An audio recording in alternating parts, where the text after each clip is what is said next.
विद्यार्थियों, आज हम एमए फाइनल में एक पेपर चलता है महिलाओं की स्थिति के ऊपर या नारियों की स्थिति के ऊपर, जो थर्ड पेपर के रूप में है।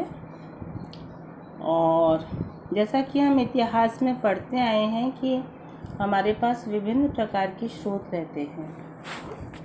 जैसे हमारे पास आर्काइवल सोर्सेज हैं, हमारे पास पुरातात्विक सोर्सेज हैं। इसी प्रकार मध्यकालीन भारत को जानने के या प्राचीन भारत को जानने का अगर हम प्रयास करें, विशेषकर अगर मैं महिलाओं के संबंध में बात करूं या स्त्रियों की परंपरागत शिक्षा पद्धति के बारे में बात करूं, जिसके बारे में मैं आज के व्याख्यान में आपको कुछ बताने जा रही हूं, तो उस पर हमको रजिस्टर ऑफ एनुअल रिपोर्ट मिलती हैं।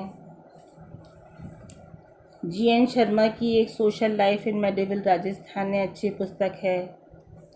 कटिंग फाइल्स हैं पेपर्स की। दस्तूर कोमवार के रिकॉर्ड्स हैं। जनानी जौड़ी के रिकॉर्ड्स हैं।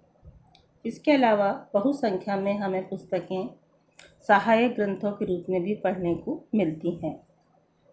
मैं यहाँ पर प्रारंभ में ही ये स्पष्ट कर देना चाहती हूँ कि एक ही मिथ बना हुआ है अंग्रेज़ों के द्वारा जो बनाया गया कि प्राचीन काल से लेकर मध्यकाल तक महिलाओं की शिक्षा व्यवस्था बिल्कुल नहीं के बराबर थी, नगण्य थी।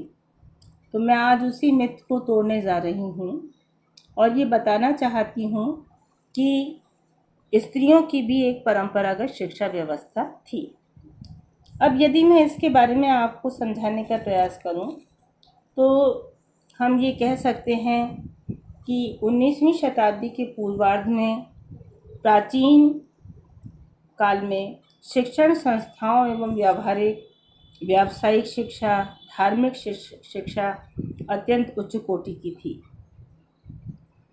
संस्कृत, हिंदी, फारसी, उर्दू भाषा के माध्यम से शिक्षा की व्यवस्था की जाती थी और इस संबंध में स्वयं अंग्रेज अधिकारियों ने शिक्षा के उच्च स्तर पर, उनकी गुणवत्ता पर, उनकी संस्थाओं की अच्छी स्थिति के बारे में लिखा है। जैसे मैं बात करूं कि उस समय पॉलिटिकल एजेंट्स रहा करते थे हर राज्य में, तो मेजर निक्सन ने जोधपुर, हैमिल्टन ने अलवर, वॉल्टर ने भरतपुर, बैनन ने हाड़ौती, ब्लैक ने सिरोही में हिंदी, संस्कृत, फारसी आदि भाषाओं की अनेक पाठशालाओं एवं ग्रामीण स्कूलों में उच्च स्तर की शिक्षा व्यवस्था के प्रचलन का वर्णन किया है। इसी प्रकार हम देखते हैं कि परगनों में भी जैन ज्ञतियों द्वारा, ब्राह्मणों द्वारा शिक्षा दिए जाने के बारे में लिखा गया है। जैसे जो जैन साधु होते थे वो एक गांव से दूसरे गांव में भ्रमण करते हुए शिक्षा देने का कार्य किया करते थे। इसी संबंध में हमें 1864 में कैप्सन, जो director of public instruction NWP थे, ने अजमेर क्षेत्र की ओसवाल जाति में स्त्री शिक्षा के प्रचलन एवं महत्व की चर्चा की है। इसी प्रकार हम देखते हैं कि मेजर डुडलो ने भी सदरलैंड को जयपुर राज्य के जिलों में, गांव में, अनेक स्कूलों में पीढ़ी दर पीढ़ी ब्राह्मणों को शिक्षा के लिए दिए जाने वाले वेतन का वर्णन किया है।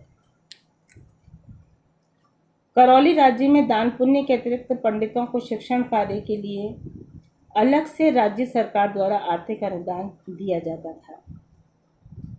तो इस प्रकार हमें ये पढ़ने को मिलता है कि ये अनुमान हम लगा सकते हैं कि अंग्रेजी शिक्षा के प्रसार भी पूर्वी राजस्थान में और राजस्थान में शिक्षा का काफ़ी प्रचार प्रसार था और विभिन्न शिक्षण संस्थाओं में उच्च स्तर की शिक्षा का प्रबंध होता था। जहाँ तक स्त्री शिक्षा की बात है, तो सामाजिक वर्गों में भिन्न भिन्न प्रकार की स्थिति हमें देखने को मिलती है। परंपरागत जो शिक्षा व्यवस्था थी स्त्रियों में, वो मौखिक भी थी, व्यावहारिक ज्ञान की भी थी, चरित्र निर्माण आदि को भी ध्यान में रखकर दी जाती थी। अगर हम देखें तो सामान्य वर्ग में जो लड़कियों की शिक्षा का प्रबंध था वो घरों पर ही किया जाता था। इसी प्रकार जैसे ठकुराइन वगैरह होती थीं, इनको भी चरित्र निर्माण की, वीरता की, सच्चाई की, वफादारी की कई तरह की साहित्य संबंधी पुस्तकें पढ़ाई जाती थी। जैसे एक उदाहरण दूँ आपको कि जयपुर की जो बाई रूप कंवरी थी ने रघुराम कवि चरित, सभागार नाटक, बाई फूल कंवर और फतेह कंवर ने नागरी दास और बिहारी दास की कृतियाँ आदि ग्रंथों का अध्ययन किया था। इन की उच्च शैक्षणिक योग्यता के बारे में हमें पता चलता है कि एक महारानी हुई थी जो निम्बार्क संप्रदाय की अनुयायी थी और इनका ग्रंथ ब्रजदासी भागवत के नाम से प्रसिद्ध है। महाराजा राज सिंह की पुत्री सुंदर कंवरी ने 11 ग्रंथ लिखे थे। वो वल्लभ पंथ की अनुयायी थी। इसी प्रकार हम देखते हैं कि जोधपुर के महाराजा मानसिंह की भाटी रानी ने भी 15 भाषाओं में ग्रंथ लिखे। महाराणा तख्त सिंह की रानी रणछोड़ कुंवरी ने कृष्ण प्रेम भक्ति पर अपना ग्रंथ लिखा। इसी प्रकार अलवर नरेश विनय सिंह की जो पटरानी थी आनंद कंवर राणावत ने आनंद सागर, जयपुर महारानी सोन कुंवर ने सुवरन बेली कवित्त लिखे। भरतपुर महाराजा बलदेव सिंह की रानी अमृत कौर ने चतुर्सखी एवं चतुर्प्रिया उपनाम से गीत काव्य लिखे। राजघरानों की रानियों के अतिरिक्त शासकों की जो उपपत्नियां हुआ करती थीं, पासवान यानी दासियां, पड़दायत या जो खवास हुआ करती थी, उन्होंने भी साहित्य रचना में अपना योगदान दिया। संत कवित्रियों ने डूंगरपुर की जो गौरी बाई थी, उन्होंने 610 फुटकर पदों की रचना की। कला विषयों के अंतर्गत श्रृंगार, चित्रकला, पत्र लेखन मुख्य थे। और जैसे हम देखते हैं कि विभिन्न राजघरानों की रानियों ने, उपपत्नियों ने, दासियों ने इन पर अपने पत्र लिखे। ऐसे ही करौली की जो हरकंवर बाई थी, उन्होंने अपने जयपुर महाराज सवाई प्रताप सिंह को एक पत्र में लिखा कि आप सूर्य के समान हैं, गंगा जल के समान निर्मल हैं और चंद्रमा जैसे शीतलताई है आपके अंदर। और इसको उन्होंने राजस्थानी भाषा के अंतर्गत लिखा। तो इस प्रकार शिक्षा का जो प्रचलन था वो बहुत नीचे तक था और शिक्षा व्यवस्था के लिए अनुभवी ब्राह्मणों, अध्यापिकाओं, पुरोहितानियों, ब्राह्मण अध्यापक, पुरोहित आदि नियुक्त किए जाते थे। ड्योढ़ियों के अंदर जो पातर रहा करती थी, दासियां रहा करती थी, उनको नृत्य संगीत की शिक्षा के लिए गुणीजन खाना के उस्ताद रखे जाते थे। इन्हें जनानी ड्योढ़ी से वेतन और सुविधाएं उपलब्ध कराई जाती थी। रानी अपने जागीर गांव की आय व्यय का हिसाब स्वयं रखा करती थी। जैसे मैं बताऊं आपको, कोटा महारानी राणावत, जैसलमेरी और जादौनची अपने जागीर गांव की आय व्यय का हिसाब स्वयं रखा करती थी। इसी प्रकार हमको ये भी मिलता है, पता चलता है कि इनके पास सैन्य संगठन की कुशलता भी रहा करती थी। जैसे कोटा राज्य में जो रानी थी, उनके पास 1200 आदमियों की सैनिक टुकड़ियां थीं। ये शिकार पर जाया करती थी अपने पतियों के साथ, बंदूक चलाने में प्रवीण होती थीं, शिकार करने जाती थीं। और रानियों के अपने नोहरे होते थे जिनके में उनके पद के अनुसार घोड़े रखे जाते थे। उदाहरण के लिए माजी भटियाणी के नोहरे में 14 घोड़े थे। राजस्थान में हमें ये सारी चीज़ें दिखाती हैं कि वो कुशल प्रशासिकाएं भी थीं, साहित्यकार थीं, धार्मिक शिक्षा से जुड़ी हुई थीं, आर्थिक मामलों में भी वो दखलंदाजी रखा करती थीं, शिकार सैन्य क्षेत्र में भी उनका दखल था और धार्मिक शिक्षा से उनका अभिन्न नाता था। तो इस प्रकार हम लोग देखते हैं कि